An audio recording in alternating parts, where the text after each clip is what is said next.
Good morning. We are back to the study of the book Between Heaven and Hell by the Spirit Andre Luiz through the psychography of Francisco Xavier. Um, as I have been doing every month, let's start with the what we studied last month, because this book has a story that we need to follow to remember who is who and what happened to each character. And the two chapters that we're going to study today will be chapters that talks a lot about what happened with the individuals in this book and how everything came together, past and present lives. So it's going to be a lot of narration of past occurrences between the individuals. So on chapter 15, we saw Esteves that was present there in Antonina's house with Leonardo Pires, returning during his sleep to his home, reintegrating into the physical body from which he had separated during an out-of-body experience or a dream experience. And we learned that he's now in this incarnation, his new identity is Mario Silva. Then Mario Silva wakes up and talks to his mother about what he remembers from his dreams, of course, altered by his own imagination. We mentioned the importance of not interpreting our dreams literally, but to understand that the main aspects of the dreams happen, but the details, our brain makes connections and creates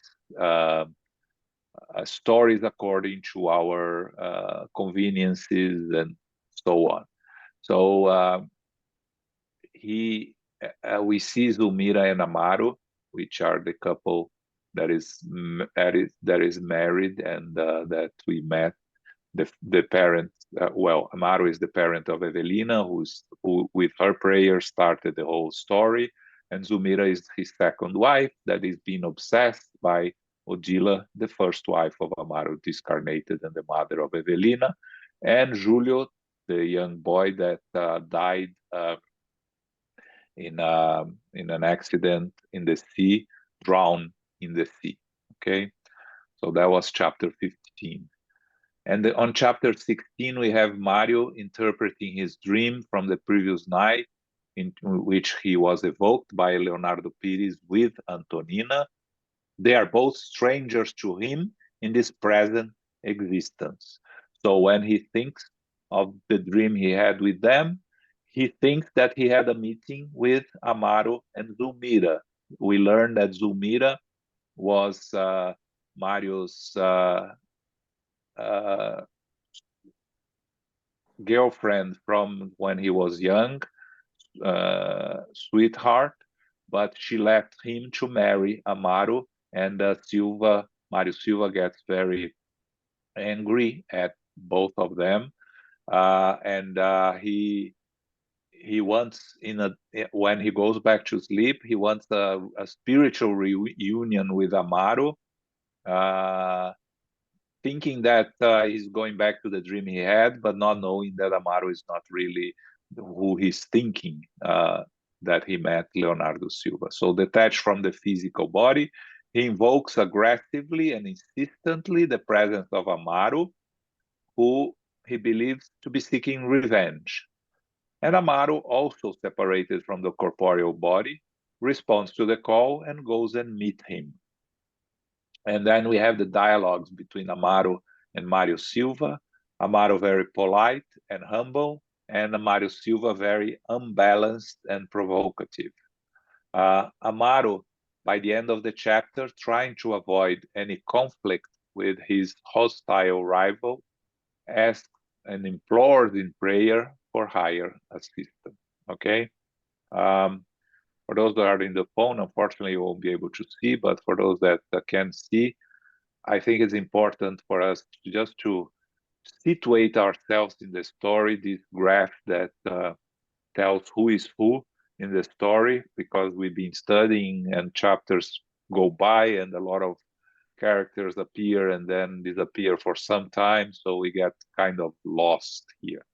So starting from the left, we have Zulmira, which I mentioned, second wife of Amaro, indirectly responsible for the death of Julio, the son of Amaro and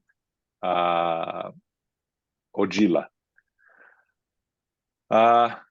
Zulmira was Lina in a previous incarnation. We are going to learn more about her in these next chapters. Then we have Amaro, who was Armando in a previous incarnation, and we are going to meet him also in this incarnation. And then we have Julio, who is the boy, but it is also someone present in the previous incarnation with the same name, Julio. Okay? Odila is not present in this chapter. And then we have Mario Silva, who was Esteves in the previous incarnation, friend of Armando and Julio. We are going to see that. And we have Antonina, who we heard and learned about her in the past chapters, Lola Ibaruri, on the previous incarnation. And then we have Leonardo Silva, who is this, Leonardo Pires, who is the spirit that they find, the old man they find there. That he's not present. He's not incarnated, he's discarnated, so he's connected to Esteves specifically. We are going to hear about him in the next chapter. And in Antonina, in this present incarnation, has 4 kids, Lisbela, Henrique, Haroldo, and Marcos. Marcos is the one that went back to the spiritual world that she visited there, and we have a whole chapter of her meeting him in the spiritual world, a very interesting chapter and very interesting discussion. So for those who are seeing here, the red color represents the present incarnation, the black color in the previous incarnation, and the bluish Leonardo, he's in the spiritual world, he's a spirit. So he'll be reincarnated later in the book, but for the future incarnation, but at the present, he's still in the spiritual world, okay? Any questions here, who is who, if anything was not clear? Elmo, anything that to add here? No, John, thank you. Okay. All right, so now we can start chapter let me go back here, chapter 17, going back in time. Let me share, and Zoraida can read for us. Okay. Chapter 17, going back in time. After our effort of self-condensation for the necessary vibratory adjustment, Lorenzo approached the 2 friends with his characteristic loving power. Upon recognizing us, Mario connected our presence to his nightmare from the night before and began to complain. This isn't a case for the police. We don't need any law enforcement here. Compose yourself, my friend, the minister responded kindly. We're not here to judge you. We're here to help you remember. It is essential that you remember. He placed his hand on Mario's forehead, and he immediately quieted down. His face underwent a strange metamorphosis. He looked younger, more elegant. He opened his eyes wide and exclaimed, half terrified, now I remember. My assailant of last night was Leonardo Pires. How could I have so innocently forgotten him? How could I not remember? We fought over the same woman. We were in Luqui, where I met that wonderful singer and dancer, Lola Ibaruri. But who but her could offer me the balm of forgetfulness? I did all I could to come between them. He wasn't the kind of man who could make her happy.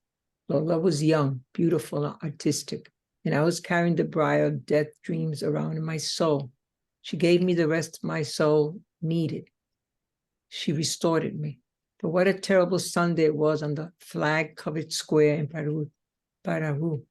The troops were en route towards the enemy. I was trying to figure out the best way to meet the beloved woman again. And on that dreadful morning before Mass, I wore the sympathy of Father Fidelis, the charitable Capuchin who helped me out, would argue my cause. Lola wouldn't have to go anywhere because I could leave the front lines. The officers were my friends, so I could win the prince's favor. I was making plans when I ran into Leonardo. I didn't know he was aware of the fact that Lola had left him for me. I wanted to please him, so I accepted his company. Our tasty meal called for wine to go with it, and Pierre's laced mine with poison. Ah, that thief, that thief. Mario raised his hands to his throat as if in great pain and fell screaming helplessly to the floor. The minister patiently administered soothing magnetic passes, and he stood up bewildered. Amaro, who also looked bewildered, had been watching the scene with the obvious affliction. Okay.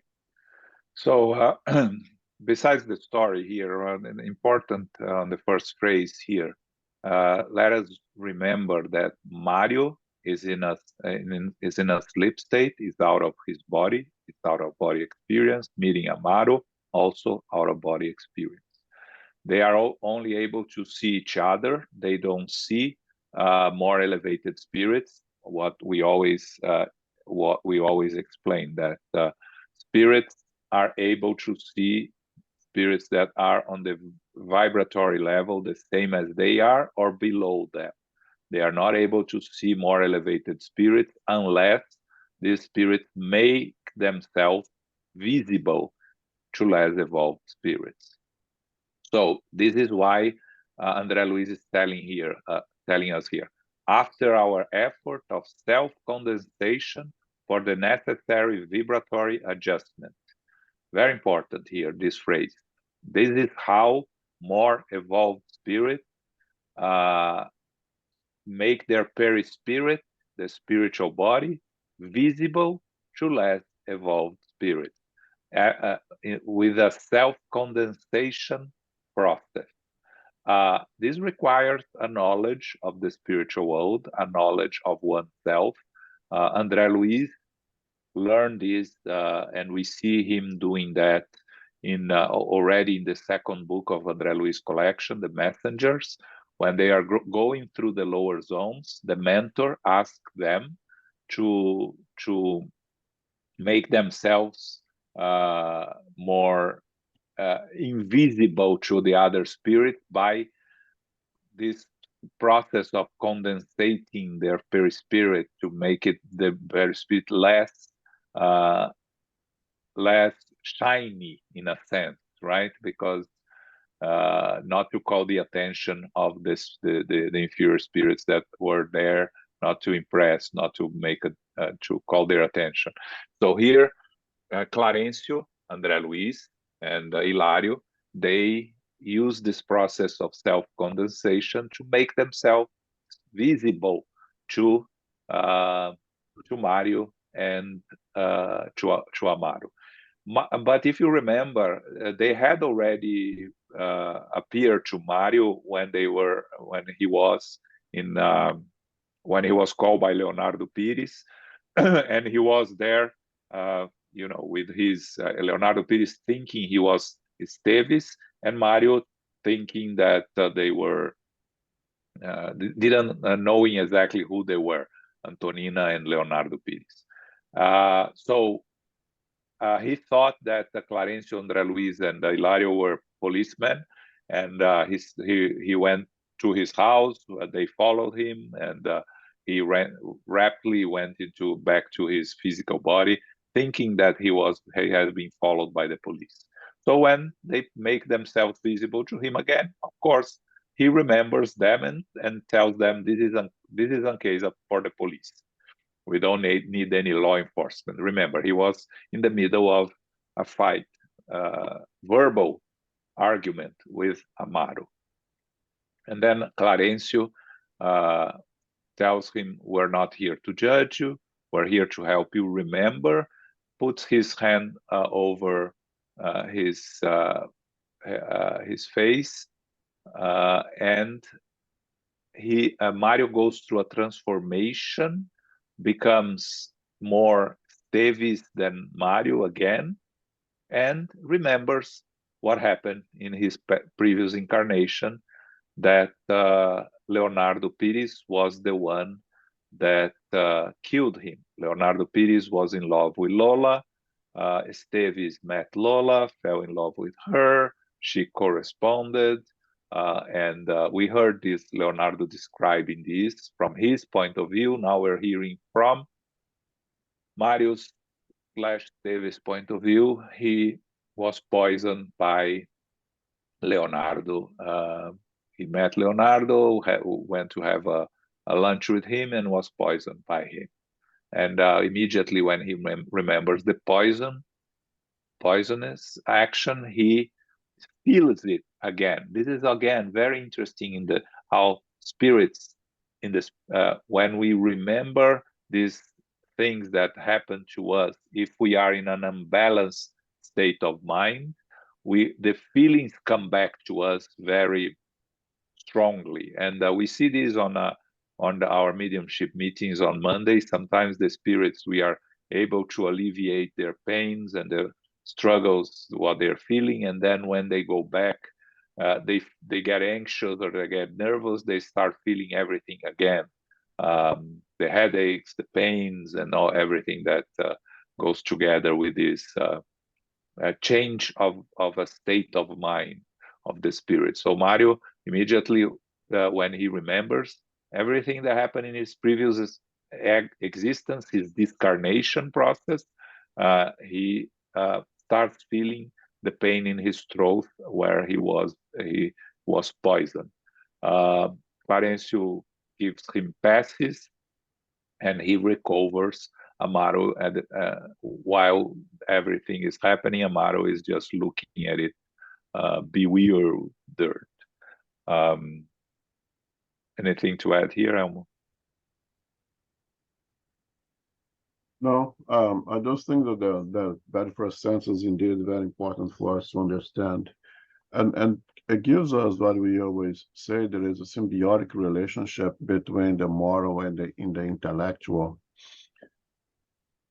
In order to gain the intellectual ability to perform the self-condensation, the spirit has to be somewhat morally evolved to merit to apply those things.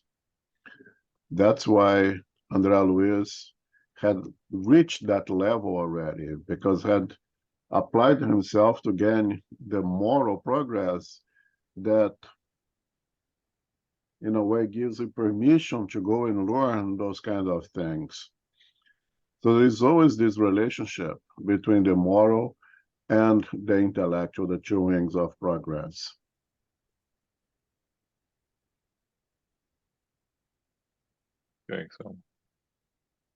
Okay, Soraya. Okay. Lorenzo held Mario up and asked, trying to get him to remember, why were you so crazed in your love for the singer? Why didn't you heed the warnings of your conscience? He was surely asking you not to incite the hatred of someone who can kill your physical body. Looking like a madman, Mario let out an upsetting laugh and shouted, why did I love Lola Abururi? Why didn't I have any scruples about wresting her from her companion's arms? Clarencio stroked Mario's head with the obvious intention of reviving his memory. Ah, yes, continued Mario, alarmed. I was irredeemably disillusioned when I left Asunción.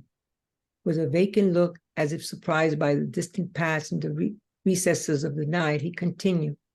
I had built my house on the outskirts of the lovely Paraguayan capital, and I was happy. Lena was the treasure of my life, of my heart, my friend and wife, my hope and reason for being. She was the descendant of one of the families of Mato Grosso that had been imprisoned by the enemy during the invasion of December of 1864. When I met her, she didn't have any family of her own anymore, but had been adopted by a respectable family as a beloved daughter. When I looked into those bright, sweet eyes, I felt transported into heaven. She was everything that my youthful heart idolized. In her, I found divine newness every day. And in spite of vicissitudes of the war, we were immersed in the rosy current of the most beautiful of dreams. The Marquess of Caillas himself met her and encouraged us to get married. Thus, in January of 1869, during a truce, a priest consecrated our marriage. Consuelo Parajos promised to help us as soon as we returned to Brazil so that our marriage could be duly celebrated. We were living in peace like two birds together in the same nest. When I had misfortune of bringing home two colleagues from work, Mario and Julio, for were they friends or foes? I only knew that they and Lina soon became close, using the excuse that they needed relief from the hardships of the campaign. The two began spending all their free time with us. My soul was at peace in sincere trust until one day, the expression on his face changed suddenly with a grimace of bitterness. His voice took on a doleful tone as he continued, until one day I found Lina and Julio in each other's arms as if the marriage dilemmas belonged to them. He shot us a dreadful, burning look and added, "Do you have any idea of the pain of a man who finds himself irreparably deceived by the woman who is his life-saver? Can you grasp the fire that burns in the flagellated mind of someone who, in 1 minute, sees hopes of an entire life dashed to pieces? All is darkness for someone who bears the burning cinders of dead dreams." I could believe my eyes, so I confronted her. Paulina met me with a look of coldest scorn. She said she could never love me except as a sister who is compassionate toward a friend in need, whom she had married merely to avoid the insecurity she felt in a foreign land. She told me to get out. Shamefaced, I evoked the protection of my higher-ranking friends and fled Assumption. But I was now a different man. The sureness of character that I had cultivated with so much determination had been shaken to the core. I got addicted to drinking and gambling. From a responsible soldier, I descended to the condition of a wretch never to do well. That was when I met Lola and Leonardo. I didn't hesitate to ruin their happiness. It isn't easy to show respect to others when others do not respect us. Okay, thanks. So a lot of story here. Just let us try to remember who is who and connect the dots. There's not much more to comment here, right?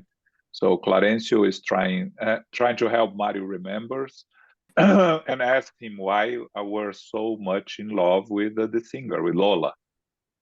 And Mario starts explaining that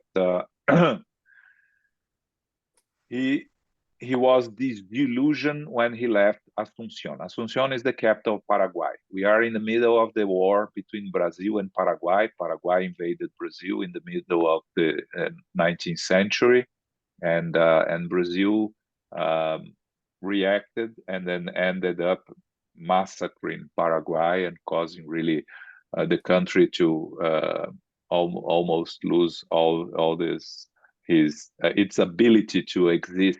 And until today, Paraguay has never fully recovered from the defeat in that war. So he describes that he was there in the outskirts of Asunción, married to Lina. Again, Lina, if you forgot, is Zulmira in the present incarnation, okay? So he was married with her. She was the descendant of one of the families in Mato Grosso. Mato Grosso is a state in the center of Brazil. And they fell in love, they married. The Marquis of Caxias that he mentions here was the main responsible for the troops in Brazil at the war in Paraguay. So they got married, and they were planning to return to Brazil when he brings two friends to meet his wife, whose friends from colleagues from work, Armando and Julio. Again, Julio is the same Julio, which is the boy that that drowned, and we are going to see very shortly why the boy has drowned, and the law of cause and consequence. And Armando is in the present day Amaro. So he presented both to them, to his wife Lina, and Lina and Julio fell in love. He found them in each other's arm, and he gets very angry, and he leaves them behind, left Asuncion, went back to the war, but completely disillusioned, and he describes himself as a different man, drinking, gambling. So when he met Lola, he fell, and Leonardo, he didn't hesitate to interfere in their happiness and conquer Lola. And he finishes saying, it isn't easy to show respect to others when others do not respect us. So he's clearly in pain, and when he's in pain, he doesn't respect any others people's lives. Okay, I don't think that there's any much more to say here. Nothing to add, right, Elmo? No, I don't think so. I just keep imagining, where does the soap opera writers get the ideas from? I think I just found it. It's exactly that. You can see, if you take this book and make a series, a nice series, you can have a lovely TV series from this book. I was actually talking to friends yesterday. We had an event in Danbury, and we were talking about Paul and Stephen, which I presented yesterday morning, right? The Abigail and the conversation with Paul, and we were talking. Can you imagine what Hollywood would do with a serious presentation of the book Paul and Stephen, with a mini series Paul and Stephen according to the book, not changing like Hollywood likes to do, but being kind of follow the story of the book. You would have a lovely mini series. Yes. Okay, Zoraida, continue. Okay. Making use of a spontaneous pause, Lorenzo asked, did you ever receive any news about your wife? Mario Silva, led back to the personality of Esteves by means of magnetic influence, smiled sarcastically and replied, Lina, whom I had begun to hate, was exceedingly cruel. 3 months passed, and I was filled with awful grief. I wasn't far from the Asuncion when I found out that Julio had also been dumped by her. He came home one day and found her in the arms of Amaldo, the other friend who had seemed worthy of our fraternal esteem. Less strong than I was, Julio forgot what he had done to me weeks before, and blinded by all-consuming love, swallowed a large dose of poison. Because he received help just in time in the barracks, he managed to survive, but unable to endure the damage done to his body by the poison, he got drunk a few days later and threw himself into the Paraguay River, finally doing himself in. I didn't hear anything else after that. Death was waiting for me in Paraguay. Fate had mercilessly set me in its sights. Mario grimaced unpleasantly and added, I am a fount of bile. I can't change. Can there be peace without justice, or justice without vengeance? Lorenzo replied in a calming voice, we have to let go of evil, my friend. Without the forgiveness urged by Christ, we are travelers lost in the dark entanglement of ourselves.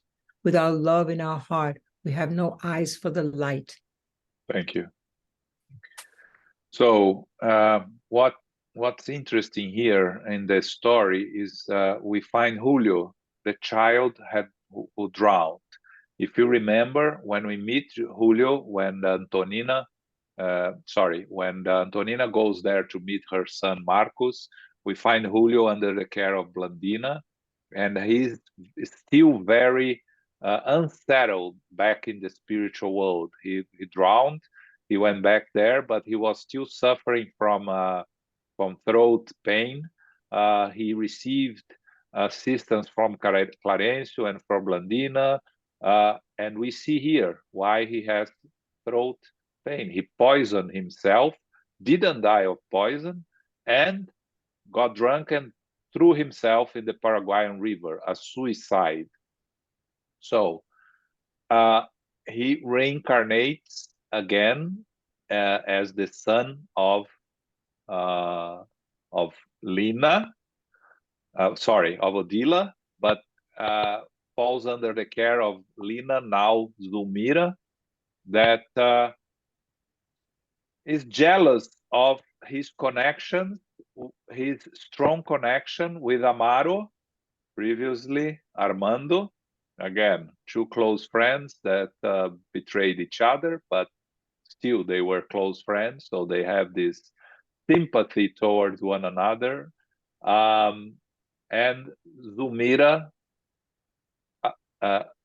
inadvertently or unconsciously let him drown. And again, the consequences of our deeds, he threw himself in the river and drowned and had to face the consequence, which in this case, and again, it's not an eye for an eye, we have to remember that, but in his case, he drowned again to recover from that suicide that he did to himself.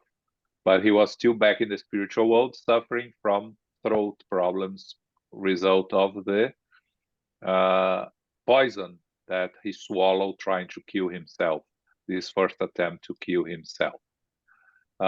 Mario then starts to complain that he's angry, he's a fount of bile, meaning he's very angry and he cannot change. And he asks, can there be peace without justice or justice without vengeance? Again, our misunderstanding of the eternal laws and our misguidance on how to find justice, trying to do it with our own hands instead of trusting God and allowing nature to take its course, because nobody will be exempt of facing the consequence of their actions. So if someone acts against us in a sense that causes us any harm, we need to learn to forgive. And as I said yesterday on my presentation, we had many questions about forgiveness. Forgiveness is for yourself. It's not for the person you are forgiving. It's how you clean your mind and heart of any poisonous energy, vibration that we carry when we hate, when we want to harm others. So Clarencio tells him clearly, without forgiveness urged by Christ, we are travelers lost in the dark entanglement of ourselves. Without love in our heart, we have no eyes for the light. We get, when we hate, when we cannot forgive, we end up immersing ourselves in darkness and suffering and struggling, unable to move forward. With forgiveness, regardless of what happens to the person we forgive, that may accept, may not accept, may not be even interested in our forgiveness, it doesn't really matter, because we are able to move on and overcome these inferior feelings that we have. Okay, Elmo?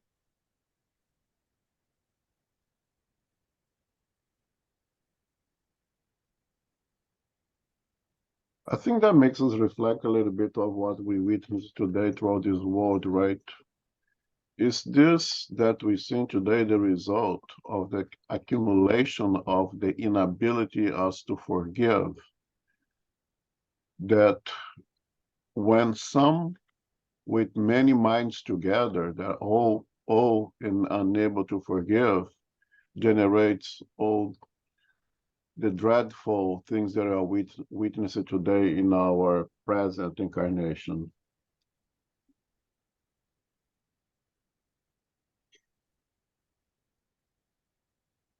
We can take things individually, like in this case, it's just that's not just, but it's a individualized romance. Now, if you multiply that and use the example of the Paraguay and Brazil war, people still brewing hate towards what happened there.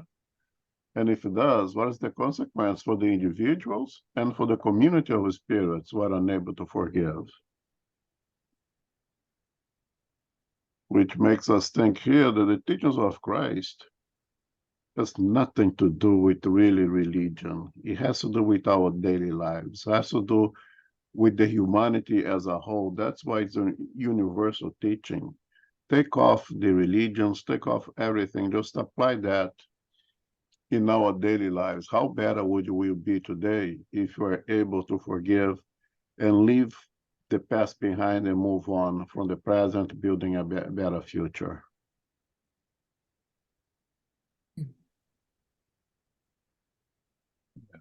Thanks. Okay. Go on, Zoraida. Okay. Silva was about to respond, but Amaro made a slight movement and appeared to have been remarkably renewed. His spirit body seemed to have gone back in time. It was lighter and more agile, and his face looked younger. He tried to approach Mario in a natural gesture of cordiality, but when Mario saw his metamorphosed face, he shouted amid hatred and anguish, Amaro, Amaro, so it's you? The Amaro that I detested today is the Armando of yesterday? Where am I? Have I gone crazy? Clarenzo quickly and cautiously explained to us. It didn't take much effort for me to enable Amaro's memory to return to the past. Reparative suffering has conferred new resources on his mind and sensibility. All I had to do was touch him lightly for him to take advantage of Mario's account in order to recoup the memories of the time we are concerned with. Sumila's husband held out his hand as a friend to his enemy, who stared at him in astonishment. But stepping back suddenly, like a wounded animal, Mario shouted in despair, No, no, don't touch me, don't provoke me, and don't provoke me. The minister got between them and said, Now let's just calm down. Let's show some respect toward each other. And addressing Mario in particular, he stated flatly, It's our friend's turn now. You had your say about the past. It's imperative for Mario to talk now. In any situation, justice must evaluate all the parties in interest. Restrained by the moral strength of the warning, Mario remained quiet, and we turned to listen to the railroad worker, who had made himself more agreeable by the look of calm on his face. Okay, so now we are going to focus on Amaro, previously Armando. He goes through the perispiritual transformation. So his spirit body seemed to have gone back in time, lighter, more agile. His face looked younger. So he starts resembling Armando of the previous incarnation. And as he tries to approach Mario, when he sees him, says, Armando, it's you, the Amaro that I hate today is the Armando of yesterday. I'm going crazy? Again, struggling to understand what's going on and the reality of the interlink between the stories, right? But Clarencio advised Andre Luiz and Hilario that Amaro's suffering in this present life, he's changing. He has changed. And the reparative suffering has conferred new resources in his mind and sensibility. Again, the struggle on our physical lives are part of our journey of learning and evolving. How we react to the suffering is what really makes a difference for our future, our journey. Because if we rebel, if we revolt, if we get angry, we blame everybody and besides ourselves for the struggles, we're not learning anything, and we are going to continue struggling. But when the suffering makes us accept it with resignation, active resignation, as Paco likes to remind us, active resignation, when we face it with courage, with faith, moving forward as much as possible, that's the reparative suffering that Clarencio is mentioning here. So Amaro is a changed person, and he's trying to make peace with Mario Silva, and we see in the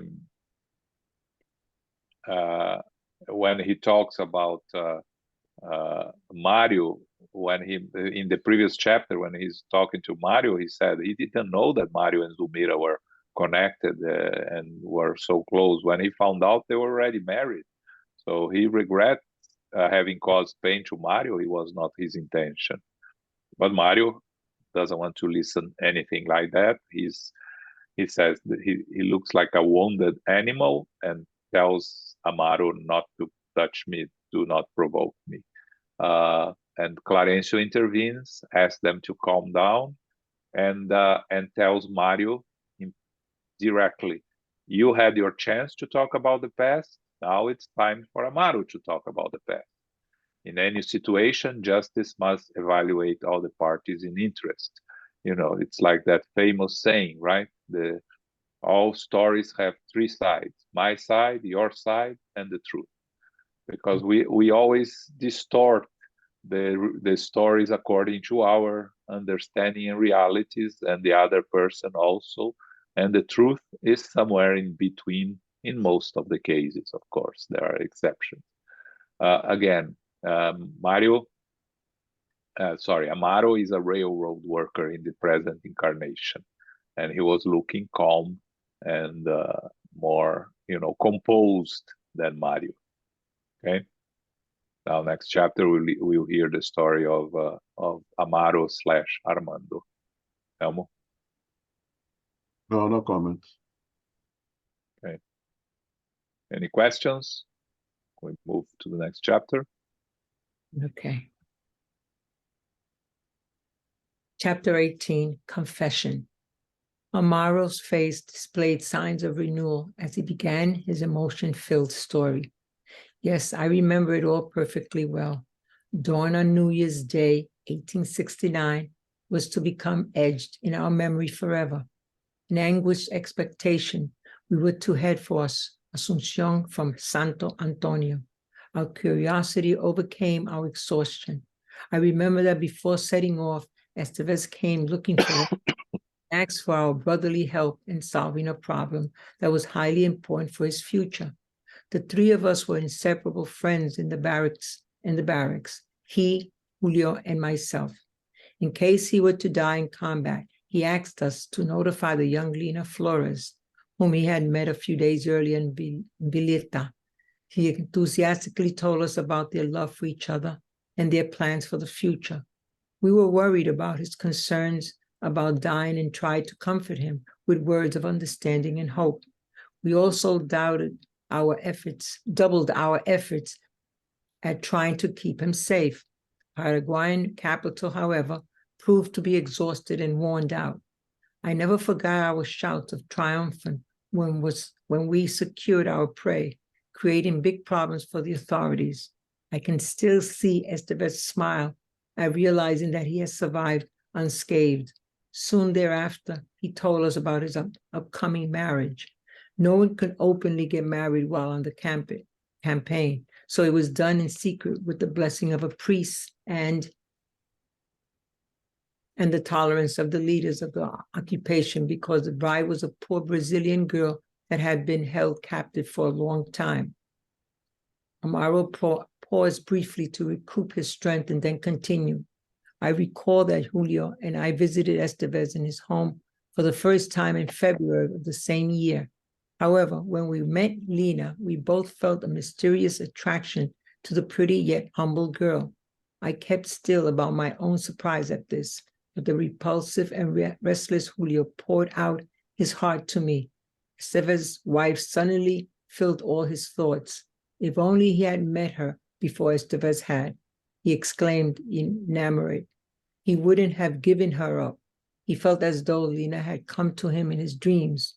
He confided this to me on several occasions, touching my innermost fibers. Noticing the state of Julio's soul and acknowledging Estevez's rights regarding his wife, I quashed my own feelings and tried to forget about her. Julio's passion was too strong for him to accept the situation. However, he would make advances on the young bride and cover her with kindnesses. And maybe, who knows, due to the uncertainties of war and her immature sense of responsibility regarding her marriage, Lina yielded to Julio's attention. I remember the day when the disconsolate Estevez came looking for me and told me about the blow he had just received. He wept inconsolably on my shoulder. He wanted to die, to do himself in. I convinced him that any violence would be inopportune. However, since he was a well-regarded medic who was a ward of Councilor Silva Parajos, our ambassador to the republics of Prada, it wouldn't be hard for him to leave Asunción. And that's what he did. He first headed downstream toward Vilina, where he had met his wife. Some ailing Conrads had remained behind and he could be of assistance to them. I heard nothing more about him except that he had died mysteriously in Parajú. Displaying enormous mental suffering as a result of such memories, Sylvia trembled. Taking advantage of another pause, he shouted in anger, in agony. And your part in my misfortune? Who could ever convince me that you yourself were in cahoots with Julio to destroy my happiness? Cowards.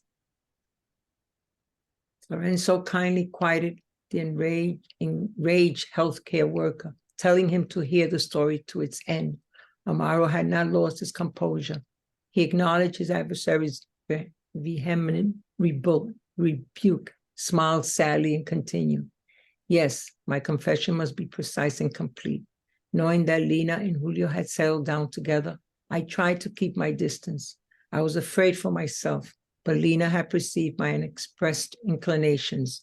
She shot me with looks that awakened in me both joy and pain at the same time. I wanted to approach her and run from her.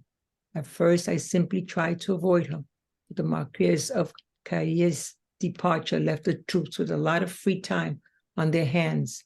Perhaps at Lina's urging, Julio encouraged me to frequent their home. Fun filled with gambling and favorable tea brought the three of us together night after night. I dreamt the feelings of the girl that was awakening in my dream, not only because I shouldn't upset their domestic harmony, but also because I myself had a fiancé in Brazil. Thus I tried to isolate myself again.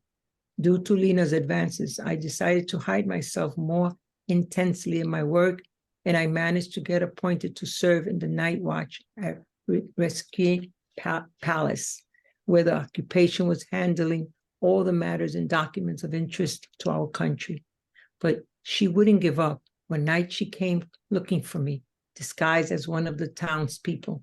When we were alone, she confessed. She said she was tormented and afflicted. She had felt loved by Estevez and found herself now ardently desired by Julio, but she hadn't been able to be happy with either one of them and wound up hating both. Okay.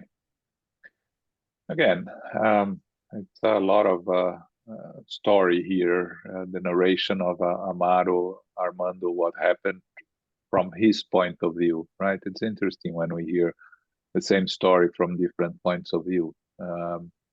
First, he mentions that, again, him Esteves and Julio were inseparable friends in the barrack. That's how it all started. So Esteves asked them to notify the young Lina Flores, Lina, now Zulmira, that in case he dies, for them to advise her, and he was enthusiastically about his love for her, talked about it to them. So they get married. Julio and Armando are present at the marriage, but Julio falls in love with Lina and very impulsive, cannot control his feelings, and he pursues her. She also reciprocate his interest, and they end up, as we read in the last chapter, they will end up together. Esteves finds out, gets very, very angry and frustrated, talks to Armando about it, who is crying, wanted to die. Armando convinced him not to kill himself, convinced him to look for a transfer, and his transfer he leaves Asuncion and is transferred to somewhere else. And Amaro says, I haven't heard anything more about him, except that he died mysteriously in Piraju, as we read in previous chapter, poisoned by Leonardo, when he went to Piraju and met Lola Ibaruri Antonina in the present day. But Mario doesn't accept the explanation, accused them of working together against him to destroy his happiness. Clarencio has to calm him down again. And then Armando Amaro continues saying that he also fell in love with Lina, but more prudent. And because he had a fiancée in Brazil, he made as much effort as he could at the time to avoid being with her, meeting with her. But Julio would invite him frequently to their house, perhaps at Lina's urging. But he tries to isolate himself, but Lina goes, chases him, finds him, confesses to him that she hates both Esteves and Julio, that she was with them because she was, feeling alone. He was she just allow her emotions take the best of her. She was tormented, afflicted, and so on and so forth. Really, like Elmo says, very interesting soap opera scenes that we are witnessing here. But it all, the important thing is that all connect to present life with previous life, and we can link all the happenings and the consequences that exist in the present life. We have Amaro / Armando, Mario Silva / Esteves, and Lina / Zulmira, all reunited again in this present existence to repair the mistakes of the past. So as someone that a speaker always mentions in his talks, be careful who you hate and who you despise, because that's exactly where you are going to end up in the next incarnation if you carry these inferior feelings within yourself. Okay, Elmo, anything to comment here? No, it's very straightforward. Yeah, it's just a story, and it goes here towards the end. It's much more of the same, but let's go finish it. Zoraida. Yes. Amaro paused at length and then continued. Who can explain the enigmas of the human heart? Who has enough vision to surmise the ways of the soul? Unable to control myself, I committed the wrong of assuming a spiritual depth that I shouldn't have assumed. Lena grabbed a hold of my affection, the strength of ivy on a defenseless building. And so it was that on a certain morning in May, my friend found the two of us together. Heartbroken, Julio swallowed a large amount of poison, but was saved in time. His medical treatments in the barracks didn't work. He began to suffer from pain in his throat and esophagus. And unable to endure such a physical and moral trial, he threw himself into the Paraguay River, thinking he could find peace in death. I felt deeply regretful, lost the affection that had kept me bound to the woman who had both attracted us and had made us wrenched, and fled from her. I joined the troops that were fighting the remaining soldiers of Solano Lopez and Cordillera. I promised her I would return, but when the fighting ended, I went back to Brazil via other roads and resolved never to see her again. Even more emotional, Amaro wiped his forehead and continued after a brief pause. 10 years went quickly by. I was back in Rio. I was married and happy. One night it was raining hard. My wife and I were returning from the theater when our out-of-control coach ran over a poor drunken woman in the street. The driver managed to stop the horses, and I got down to help her. While my wife continued on her way home, I took the woman to a hospital for immediate help. Some guards and other people helped, but as she laid in bed with a ruptured stomach, bleeding profusely, I was shocked to see that it was Lena Flores. She fought against death for 2 days. The wretch recognized me and told me about the misfortunes she had undergone along in Paraguay. She said she had come to Rio looking for me and touched me with her story of the anguishing drama in which she lived as she sought to recover the happiness she had lost forever.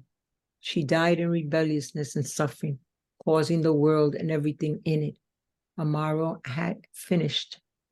Stupefied, Mario Sylvia stared at him amid despair and loathing. It was clear that Amaro was struggling in vain to recall more. Lorenzo, however, caressed his forehead, enveloping him in renewed magnetic energies, and asked, "Where did you finally meet up with her again?" Amaro smiled and replied, "Ah, yes, I found her again in the spirit world. She was with Julio, and both were in heart-rending situation of purifying suffering. I grasped the extent of my death and promised to redeem it. I would assist them. I would help them along the earthly pathway. We would struggle side by side to win the crown of redemption. Yes, destiny. We have to pay the debts of the past in order to win the future." Zumira's husband stopped, visibly exhausted, for Mario, in spite of being restrained by Lorenzo's paternal strength, began to call to Julio, emitting awful cries.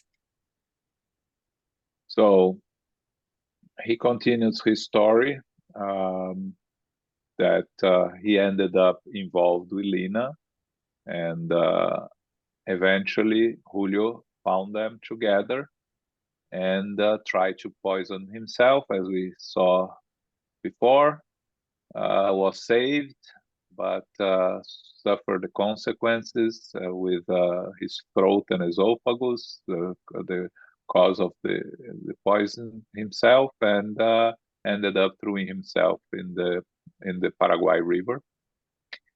Amaro, now Armando at the time, felt a lot of regret, lost the affection for Lina, and found an excuse to go back to the fighting with the remaining soldiers of Solano Lopez. Solano Lopez was the dictator of Paraguay and the one responsible for the war that invaded Brazil, trying to conquer a part of Brazil, the south of Brazil. And Armando promises her they will be back, but he never. He went back to Rio, back to his fiancée, got married, and after 10 years, the carriage that was taking him back and his wife home goes over a woman that he rescues and finds that it was Lina that went back to Rio, couldn't find him, and then the dying in the hospital, suffering, cursing, and very angry with everyone around. And again, it's interesting when we analyze the story of Lina. She was abandoned in the end, and that caused all her suffer and drama. But she was the one that left the first husband, left the husband to have an affair with Julio, and then left Julio to have an affair with Armando. So she creates also her own struggles and her own unfortunate destiny, right? But when we are struggling, we blame others. So she died blaming Amaro for her lost life, when in the end everything built up. It was, she was, of course, had her responsibility in it. Not everything is 100% one side. Everyone carries their own responsibility. So she dies cursing Armando at that time, cursing the world, everybody in it, but she doesn't recognize her own responsibilities in all the drama that unfolded. And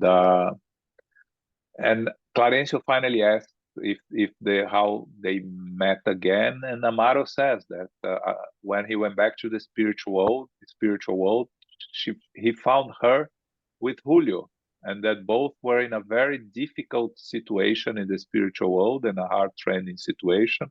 Remember, Armando Amaro, he didn't do serious things. Of course, he betrayed his friend by not resisting to Lina advances. But he went back to Rio. He married. He made mistakes. We all make mistakes, but sometimes these mistakes have serious consequences for others. But he was not intentionally trying to harm anyone. So he went back to the spiritual world after his incarnation in a better situation than Lina and Julio that were struggling in the spiritual world. And he took the decision to understood his responsibility and promised to help them. And he is helping them, right? He got married to Zulmira. He had Julio as a son, and he was very affectionate to his son, to the point of Zulmira getting jealous and not being very attentive to Julio's behavior by the sea, and he ended up drowning. But he was there trying to make the amends for his part in all this drama, trying to provide the assistance to Zulmira and Julio. He promised to struggle side by side to win the crowd of redemption. So he has a better understanding of us as eternal spirits. And you see by his reactions to meeting Mario Silva, present incarnation, Esteve's previous incarnation, how he's not attacking, he's defending himself, he's trying to be friendly, he's trying to make peace, to make amends. He's sincerely trying to make amends. So he is a changed man with an understanding of his own responsibilities. The others are much less aware of their own responsibilities, aware of and willing to make peace. So by the end of the chapter, we have Mario calling the third part on this drama, which is Julio, that we know that is in a spiritual world, in very spiritual form of a child. So not as easy to be present in this discussion, but we'll see what happens next chapter. Okay. Elmo, anything to add here? Yeah, I think the lessons for us is that we all have responsibilities. We all have debts, not only from our past, from previous incarnation, but from this incarnation, whatever each one reflects with him or herself. We all have some kind of responsibility, something that we need to adjust, even in this present incarnation. And I think in this chapter, it leaves clear that divine benevolence is so great that provides us the opportunity to start making that reparations, to start making those amends, even in the present incarnation. You don't need to go to the spiritual world to start to learn. If you see the case of those individuals, the woman made a serious mistake with the very first marriage, could have learned from that, could have some devotion to the second man in their life, did not learn from that opportunity. Just seek to destroy the conscience of another person, was able to do it, and then start to suffer the natural course of her life, that was to be alone and to go to the difficulties of a woman at that time, being alone, being abandoned. Well, actually, she abandoned others, if you reflect really, but being alone as a woman at that time in that part of the world, but quite a difficult trial. Could have active resignation at that point and start the process of reparation right then and there, and yet did not. At the time of death, was still cursing the world and everything within it, as it's claimed over here. The same thing for the, I keep forgetting the names, but the same thing for Mario, right? Yeah, same thing with Mario. Could have learned, could have made amends, but was still rebellious. Only with the present life now that is Amaro took the initiative to initiate the process of learning, of recovering, of upgrading himself morally in that previous incarnation. By the time he goes back to the spiritual world, he's much more malleable to the other lessons that he would encounter over there, to the point that he is, as João said, had flipped on himself. He didn't become a saint, of course, but have learned to apply what he had learned, to the point that now seeking to help those that needs his help and could use his help. I think it's a great example of how wonderful the divine benevolence is, providing us the opportunities of reparation, even if it's not pleasant, if it's difficult, even if it's painful. Again, being a single woman abandoned in that part of the world was not easy, but it was a great opportunity to start reparation and go back into the spiritual world in much, much greater shape if she had used that opportunity.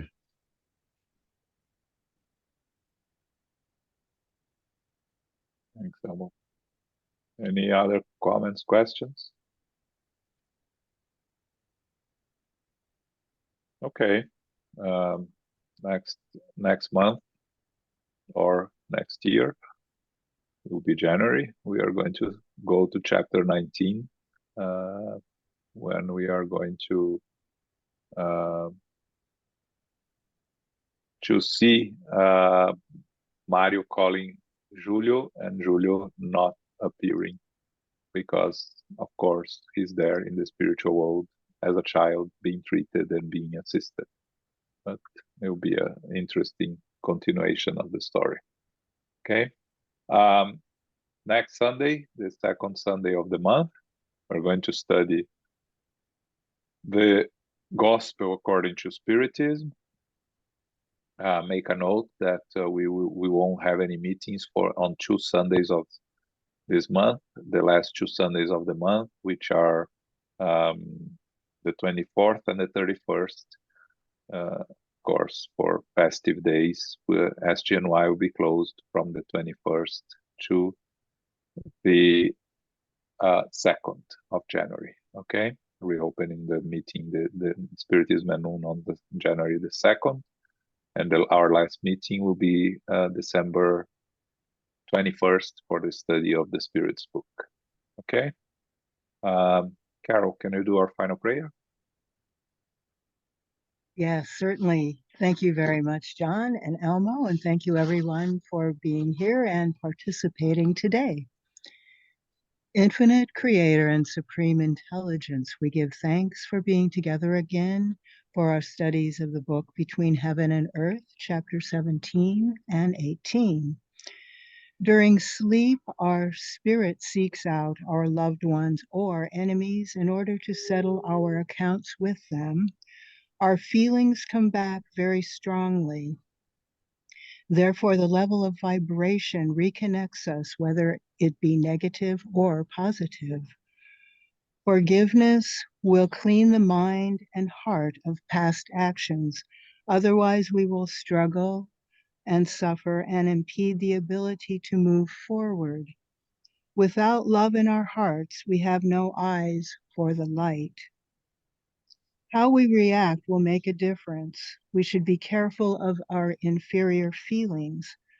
Reparative suffering will apply active resignation and will help us to move forward with future improvements.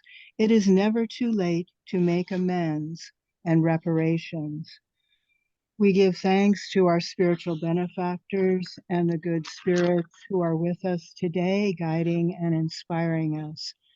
May we receive the love, light, and peace of Christ within us, and for our loved ones, our teachers, our directors, the counselors, the mediums, the workers, and all those who are affiliated and are participating in our studies. We pray for inner peace and especially for world peace and for those who are suffering in the physical and spiritual worlds. We pray for our center SGNY and all spiritist centers throughout the world that they may grow, expand, and be protected day and night. As we close our meeting today, we humbly ask for safety and protection as we return to our family, friends, loved ones, and co-workers. May we remind ourselves now to go forth as beacons of love, of light, of peace, of service, and of charity. So be it. Thank you.